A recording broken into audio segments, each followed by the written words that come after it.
Good afternoon. Thank you, Adrian. I think this is about the 5th event of Adrian's I've had the pleasure of being involved in, so thanks for having me back again. Now, I would like my panel, please, to come and take the stage. They're going to just quickly introduce themselves, and whilst they're taking the stage, who says anyone that thinks revenue management's cool and boring? You're wrong. Just look at my amazing panel here. Look how cool and sexy they all are. So Data's sexy. That's right. Okay, so Matthew, would you just like to quickly say where you're from? Introduce yourself. So I'm the ring in. So I'm from Cruise. I work for, I'm the Vice President for Revenue Management and Deployment for P&O Cruises. And I've been in Cruise for 3 years, Revenue Management for about 20. Excellent. And Fabian? Hi, I'm Fabian. I work for Logic. We are a revenue management startup bringing revenue management into the 21st century. I've worked in about 25 countries over the last 15 years, all in revenue management. I've built products, have implemented revenue management literally across everywhere in the globe. Thank you. Rachel Greer Ideas, self-confessed geek, passionate hotelier and technologist. Jason, Revenue Manager for the Novotel Sydney here, Novotel Central here in Sydney. Revenue Management for 5 years, Hospitality for going on 18. And I'll be a geek and dork as well. So. I'm lucky last. My name is Nikita Beresnev. I'm Director of Revenue in Amora, Sydney. I've been in revenue for probably the last 6.5 years, but been in hotel for probably 12. Excellent, thank you. Well, we have so much to talk about on this topic and such little time, so we'll get started. Now, revenue management, as we would all know, it's essentially risk management, so it's that careful balance between always trying to assess value, balance risk, and ultimately optimise our profits. Now, with that in mind, first question I'll direct to both Nikita and Jason, the current revenue managers, top of their game in our field, both revenue management recent award winners as well. What are some of the critical daily processes that you have both adopted to assess value of business across all your distribution channels? And just bear in mind that in the room today we'll have people that have software to assist them with that, but also many people that are working in a manual environment as well. For myself, yes, we do have a software system, so we can certainly run a battery of reports daily. One of the key things that I'll do is actually compare our market performance to our segments on a particular period, and really gauge basically where we succeed in having a high RGI to our competitors versus the lowest RGI performances, and understanding that pattern over, say, a winter period or high demand periods, and then helping us assess what our strategies will be moving forward. And that way we know that we will have success in some markets and can plan that way for future. Excellent. How about yourself, Nikita? So after we looked at the past, like I do the same thing as Jason, I actually like to look at the future, at where the business is coming from, what really, if my strategies are working, which days I need to concentrate more, assess the value of all these bookings, how the cost of them as well. And like this, I can actually take the hotel on further and adjust the strategies if something is not working. And what about in the shorter term? Do you have a different approach, or? Of course, we have to look at the short-term strategy. Like, once the empty room is gone, you will never be able to sell it again. So we actually have to look at what we need to implement to actually make sure that they run full and stay competitive against our comp set. But also we can't take our eyes from actual future, because if you are not performing, it's not the fault of you on a day for a day, it's actually a fault in your long-term strategy and where you're going to take the hotel. Okay, good. Now, revenue management and marketing is very much connected as one function today. There's a new term, revenue strategy, which is those two teams really much combined as one unit, all working towards the goal of revenue optimisation. Revenue managers have significant influence on the traditional P's of marketing, which influence or drive our demand. So Rachel, I'll direct this question to yourself. We've spoken about things like improving business mix and ancillary revenue today as well. But how do revenue managers shift the needle to drive performance and profitability? I think one of the things that we always have to start on in this journey, and when we're looking at opportunities for either leveraging or perhaps dealing with a crisis situation where your performance isn't meeting your expectations, is looking at good data first and getting your hands on as much data that is showing you good granular information that shows you where the issues are. From there, you can then work with your marketing team and then direct your funds into the areas and segments where you have the issues, rather than just doing a blanket, oh, we're really in trouble, and then perhaps diluting segments that are performing or will perform to expectation. Mm-hmm. Good. And Fabian, did you have anything to add to your experience? Yeah, I think there's a conversion happening, and the conversion is really happening over the last couple of years, but it's becoming more and more ingrained that you can't live with the other, without the other. So revenue managers today have a certain skill set that they can bring to the table, but equally e-com or marketing or whatever you want to call it in your organization has equally a skill set that some of the revenue management folks literally lack. So it's bringing both together and then leveraging each other's, how do you call that, strengths in order to make the best possible decisions for the business, whether it be revenue generation, if you want to call it a commercial approach, whatever you want to call that in your own organization, it's literally both working in tandem to drive the business forward and therefore making sure that your strategies succeed. Excellent. Now, Matthew and I know each other from our airline days, and now you've moved over into the cruise industry. We often hear cruise ships sail full. That's a mantra often heard amongst the revenue management community, which obviously must put pressure on yields, especially in periods where there is low demand. What's your approach to that? How do you best manage it? Yeah, it's a curse of the cruise industry. We generate a third of our revenue on the ship, so empty cabins cost quite a lot of money. So our goal is 100% full every single sailing. And I was just hearing before we got up here that at the moment the demand's very strong for hotels in Sydney at the moment, so with business travel, which is really interesting because for cruise we're at the opposite end. So no one wants to take a holiday at the moment because they're all doing business. So November, it's a classic case where we have to try and find people and encourage them to take a holiday.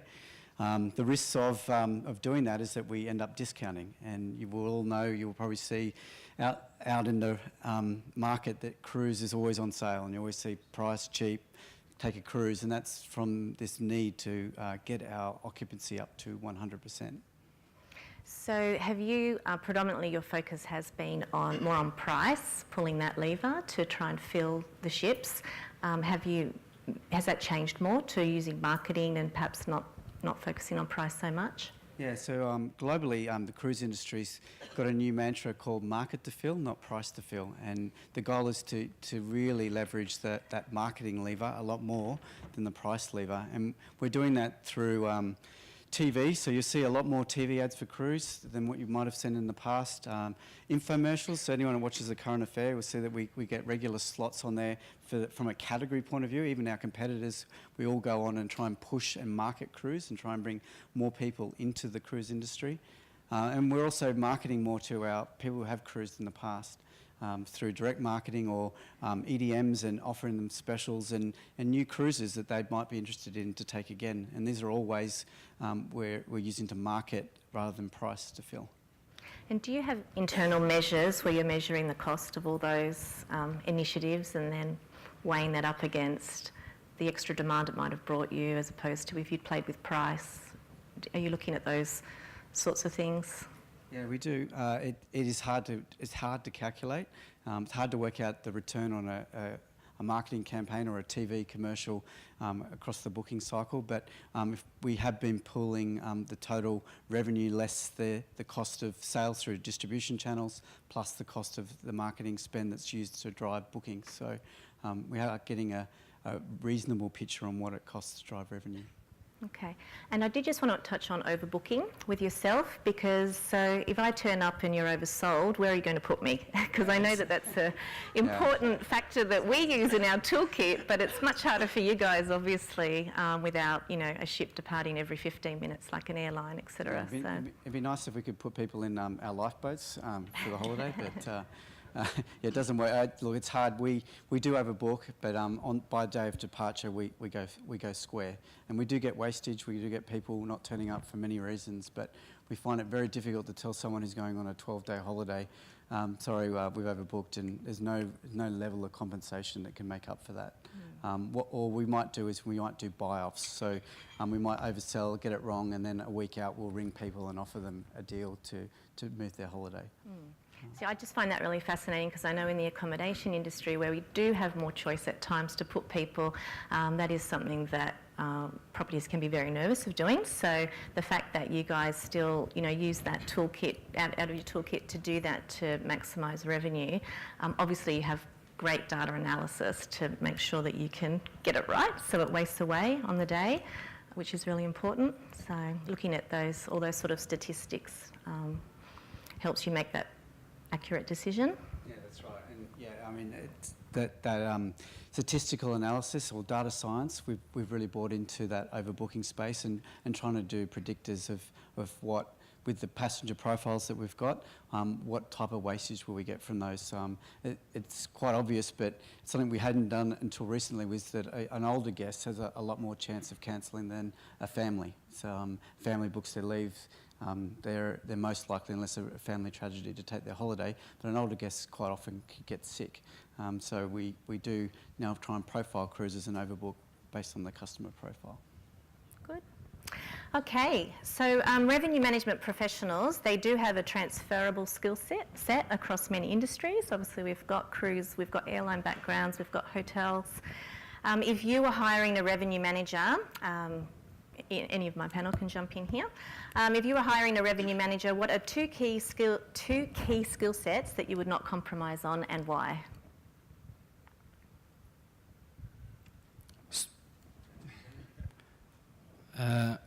One of it is interpreting the data and then storytelling. I think one of the key things that we can't underestimate is the storytelling effect, in the sense of I can give a data set possibly to 10 different revenue managers and I will get 10 different outcomes. Yet taking that data, interpreting that data, and then building a story so that the organization and everybody in the room can come together and say, actually, let's go left or let's go right. That, I think, is a key skill set for any revenue manager, if you don't have it, to acquire in order to take that next step in your evolution. Good. Curiosity. You have to be curious. You have to be able to dig and continue the story. So if a set of data, to your point, Fabian, is actually telling you one story, and go back, dig deeper, be curious, understand and look for further trends and what else a data set can actually tell you. And then agree that the storytelling and the ability to be a geek who speaks is incredibly important, because data is great, but if you can't share that and make it meaningful and important and carry weight and substance with the rest of the matrix in your organisation, there is no value to that data. Yeah, excellent. So excellent communicators and essentially good salespeople as well to sell the concepts and educate people to understand why you want to take that direction. So excellent. Now, we do have a lot to manage as revenue managers, and our roles are ever expanding and changing. The position description's constantly changing. There's more and more getting added into what these people are meant to be responsible for. What are some key cross-functional capabilities you believe should be added to their current set as well? Some key things, extra things. Fabian, perhaps you want to take that one? I think there's three functions that a revenue manager actually needs to understand. We had a chief revenue officer table with about 27 revenue leaders in the region about 2 weeks ago in Thailand. And it became apparent that it all ends up to commercial, similar to what the airlines have. I'm not quite sure about the cruise industry. But they're coming out of either finance, or they're coming out of revenue management, or they're coming out of marketing. And it kind of, you need to touch all 3 points along the way in order to become that commercial person, in order to become that driver of business of the organization. If you can't read a P&L, how can you talk comfortably about profit optimization? If you can't talk about marketing, how can you help actually on those 50% days to give an input to drive and generate revenue versus just managing it. So I think those are the three areas that every revenue manager needs to have in order to raise the needle in the organization. Is it getting harder and harder to find these people that have all of this, you know, in their skill set? How do you find that, Matthew, when you're hiring for the cruise industry? Is it tricky? Mel, it's very hard. So we interview a lot of people, and they just don't have that as Fabian said, those broad skills that we need. We've been profiling people with economic degree backgrounds because we found people with economics a lot more interested in a broader area of things. And we found more success in that space than, say, targeting someone with a CPA or a CA background. While they're good at financial modelling, they haven't got the marketing or the drive or the curiosity to go into the marketing and sales areas. Okay, interesting. Good. Well, revenue management is based on science and many complex algorithms. That's a word we love, us revenue managers, algorithms. There are many successful industries still, though, that achieve optimal revenue performance, both working in a manual environment and also with the use of software to support them. So what benefit does science bring to revenue management, and can you give any specific examples? I'll take this one. Being our company background is we're owned by SAS Analytics, one of the largest analytics company in the world. One of the things that science enables you to do is run predictive modelling, big game theories, but also do lots of what-if analysis. So it can run and look for and be flexible and agile enough to look at different data sets, detect small changes, and then start to drill down and monitor them.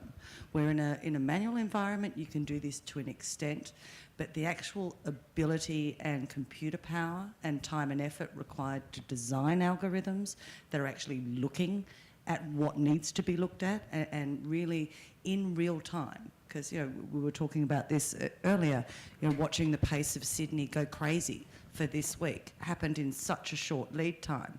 And if you weren't on it and, you know, it happened on Friday and you didn't look at your numbers till Monday, you just lost 48 hours of where you should have moved your price from 250 to 350, 400. So, and unless you're really on the minute watching those trends and have the computer power to process that and run modelling, it's very difficult to stay ahead of the game. Yeah.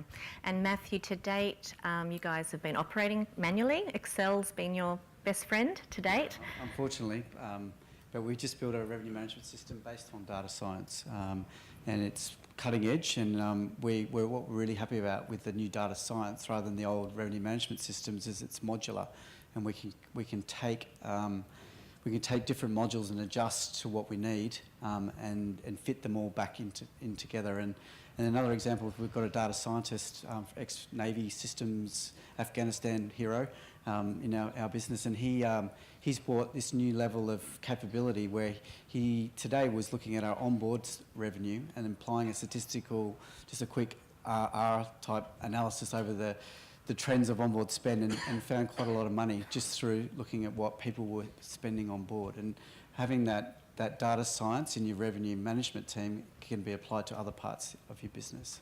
Okay, good. And Jason and Nikita, you have the benefit of some software in your businesses to support you as well. As revenue managers, obviously you can't replace the human intervention that's needed. What would your take be on that? Obviously there's a lot people can do manually. It's better than doing nothing. You've got to make a start. But some of the complex algorithms Rachel talked about is difficult to reproduce manually. Yeah, and I actually have a background in science as well. So I actually like to apply the scientific method and create a hypothesis based off our models that we do have. And as an example, with the way this week moved, we had to move 15% inventory on the day. But in most cases, that would be a scary thought. But because we knew of the demand in the city that was coming through, we had made strategies beforehand to get, you know, our base and everything settled. We were prepared to be there for that situation.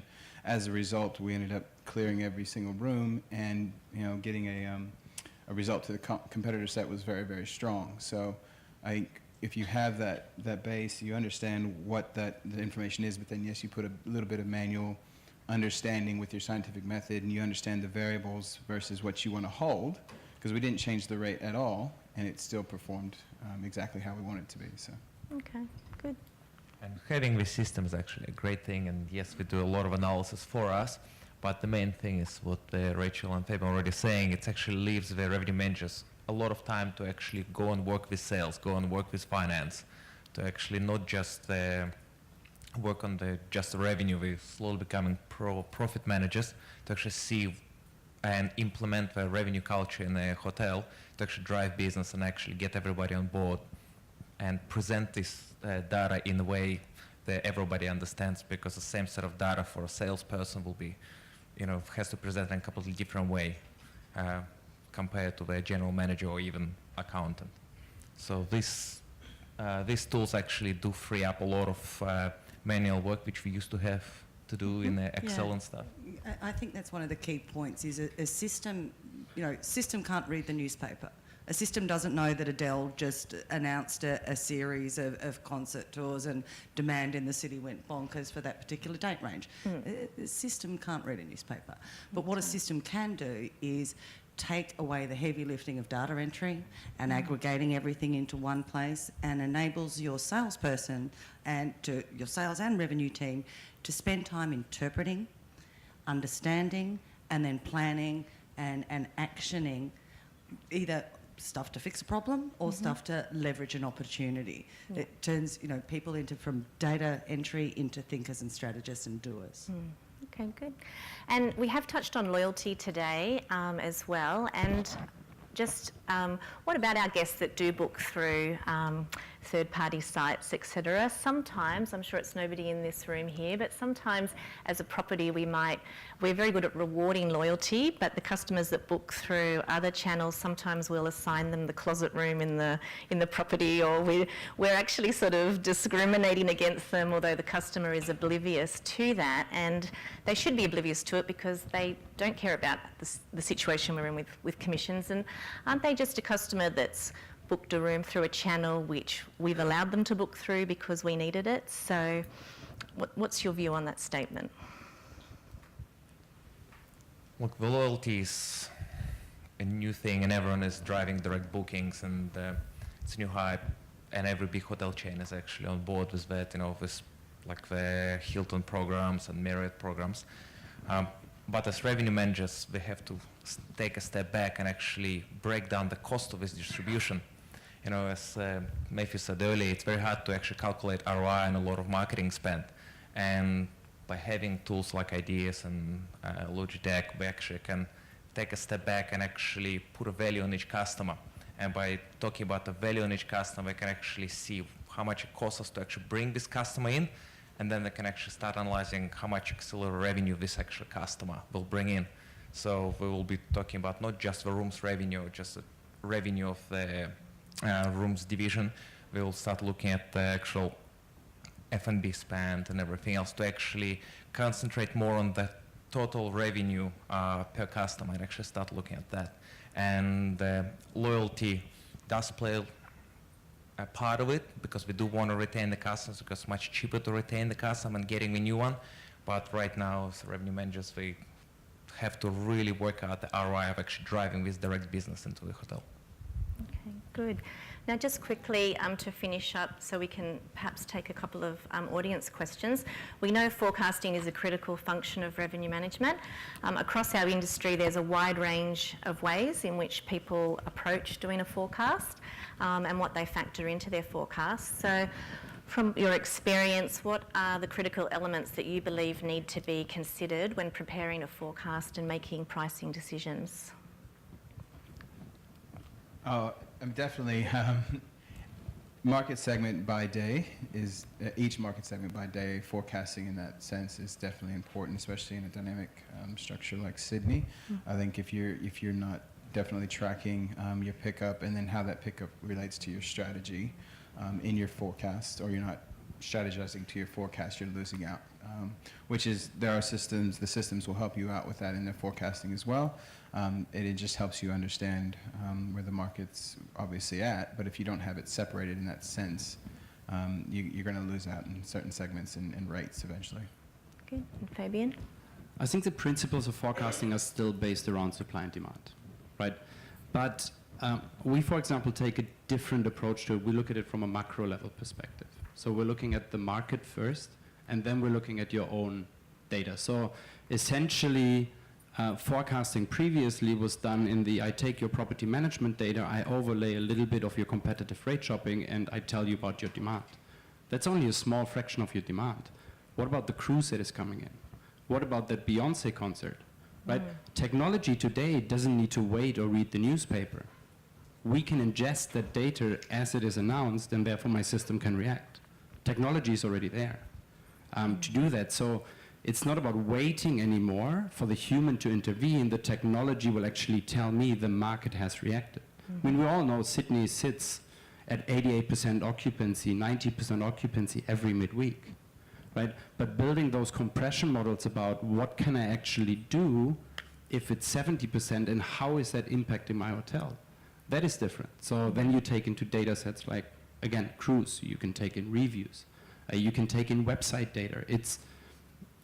There's so much data out there that you need to start looking at the different data set that you can actually use and turn that noise into knowledge and turning that big data into smart data, because essentially all you're interested in is that smart data, is that little nugget of information that you can get out of the millions of terabytes that are out there. Excellent. Well, I'm sure we can all agree that revenue management is very complex in itself, and there's many elements to making this process function properly in your organisations in order to drive your profitability. I think Adrian, I'm looking for you. You're up there. Could we? We'll take a couple of audience questions. Any questions people from would the like audience to. on revenue management? Of course, Matthew, the man with the numbers, always has to have it. Matthew. A question to Matthew, actually. Well, we all know that in hotels, events drive high demand periods. And what we've started to see over a number of years, and I think it was particularly relevant just in the latest Spring Carnival for Melbourne with the number of cruise boats that were there, is that an ongoing strategy to specifically target that flexible supply that comes into a market where you know that there is strong demand for a reason to travel to that? Would you foresee that becoming a stronger and stronger thing, given that all of our capital cities, bar our capital, are by the water? Yeah, I mean, main events, we call them main events cruises in P&O. We have about 8% of our capacity do those type of events. Not all the cruise brands do it. P&O is probably the number one at doing it. We've been doing Melbourne Cup cruises for 40 years. I was hearing the other day. But it's good business because they're quite different to the normal cruise market. It's an event business, so it's new, but it's not something we want to get into everywhere because it's quite a lot of work to market, you know, a 4 or 5 day cruise once a year to one event. So we prefer to only do the big events where it's quite obvious what people are going to go and visit, and where we know there's a lot of demand. So we just announced 2 State of Origin cruises next year, which is quite late in our booking cycle to do it only 9 months from departure, but we believe that it fits with our cruise passengers who are already cruising on us and they'd like to do a cruise to the State of Origin matches. Any other questions? Yes. Hi, I have a question for Jason and Nikki. In terms of forecasting for 2017, do you think in terms of peak and quiet seasons, 2017 will follow the same trend as 2016, or more specifically with ICC opening soon, do you think it will change the peak and quiet seasons, especially for January next year? Yeah, I think traditionally it will follow as far as the high seasons. Like I think March and October were anomalies this year, and that they weren't as high demand as we were expecting. Next year, though, with the ICC calendar, they should be some of our strongest months, and obviously opportunities for growth. But with ICC as well, there will be a factor of low season conferences that come through, and the delegations, I believe, will be stronger. So we would actually see a higher, increase. I think it's, I know, right, we were saying earlier, 5.5 for next year.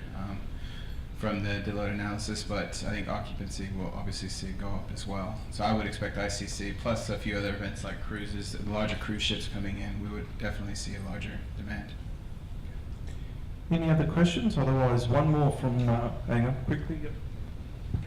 Just while we're here with a great number of panellists up there, but I just thought I'd maybe ask an indulgent question, dumbing it down a little, just as a panel of consultants, and you were speaking to a much smaller facility, what would be the first thing if you're speaking to an owner of a smaller facility, doesn't have the luxury of employing a revenue manager? What would you say to them to be sort of looking at figures and so forth? Where would you start and where would you go to? What would your goalpost be in sort of 6 months' time from now? I would say you will probably have to start with basics. It's like from revenue management, you will need to start with the proper market segmentation, understanding your guests. Once you actually got all this data and you actually separated your pool of guests into certain different groups which you can actually influence, and you'll know the value of each one of those groups, then you can actually start looking at what can you do and which guests you would like, and actually create a strategy. And then you actually will validate if the strategy works later on down the track. But you need to have a pretty clear vision where you want to take the property, regardless how big or small. And to actually do it, I would say start with basics, break it down, put some numbers together. And I know for small properties it's very hard to actually get the revenue management software, but this is smaller property, it's much easier to actually segment it and actually put the plan together and actually work towards this plan. Okay, one more question from Major. When in terms of revenue management, is it so important to be ahead of comp set, or should it be more about year-on-year growth of revenue? I mean, there's a lot of emphasis on beating the comp set. What does it mean? So, I used to work with a number of hotel groups, and one of my favourite CEOs that I worked with, Alan Featherby, said to me, you know what, all comp set performance means if you're at the top of your comp set, means 4 other people are going broke faster than you are. Right? So what you want to be looking through is at your profit, realistically, your RevPAR. Comp set is such a subjective measure. Is it performance? Is it financial? Is it market share? Is it asset return? Is it brand penetration? There's so many different measurements. So for me, it's RevPAR growth, and it's obviously profitability, because ultimately, that's what you take to the bank. Please thank the revenue management panel. That was fantastic. Thank you.